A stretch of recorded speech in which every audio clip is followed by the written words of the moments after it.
താരം അതിലൂടെ പങ്കിടാറുണ്ട്. ഇപ്പോഴിതാ തന്റെ രോഗാവസ്ഥയെക്കുറിച്ചും അതിജീവന യാത്രയെക്കുറിച്ചും പറയുകയാണ് ഷോൺ റോമി. ചർമ്മത്തെ ബാധിച്ച ഓട്ടോ ഇമ്മ്യൂൺ അവസ്ഥയാണ് താരത്തിന്റെ ജീവിതത്തെ തലകീഴായി മറിച്ചത്. എല്ലാ മാസവും ഓരോ 2 ആഴ്ച കൂടുമ്പോഴും സ്റ്റിറോയിഡ് ഇഞ്ചക്ഷൻ എടുത്തിരുന്നുവെന്നും തലമുടി കൊഴിഞ്ഞു പോയെന്നും 2024 എന്നെ സംബന്ധിച്ച് വൈൽഡായിരുന്നുവെന്നും എന്നെ ബാധിച്ച ഓട്ടോ ഇമ്മ്യൂൺ അവസ്ഥ ഗുരുതരമായിരുന്നുവെന്നും ഷോൺ റോമി കുറിക്കുന്നു. 2024 വന്യമായിരുന്നു. എന്റെ ഓട്ടോ ഇമ്മ്യൂൺ അവസ്ഥ കൈവിട്ടുപോയി.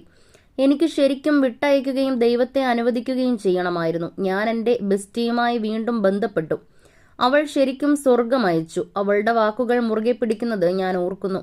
ഇതൊരു ഘട്ടം മാത്രമാണെന്ന് അവൾ പറഞ്ഞു. 1 മാസത്തിനുള്ളിൽ നിങ്ങളുടെ മുടിയെല്ലാം തിരികെ വരും. അങ്ങനെ സംഭവിച്ചു.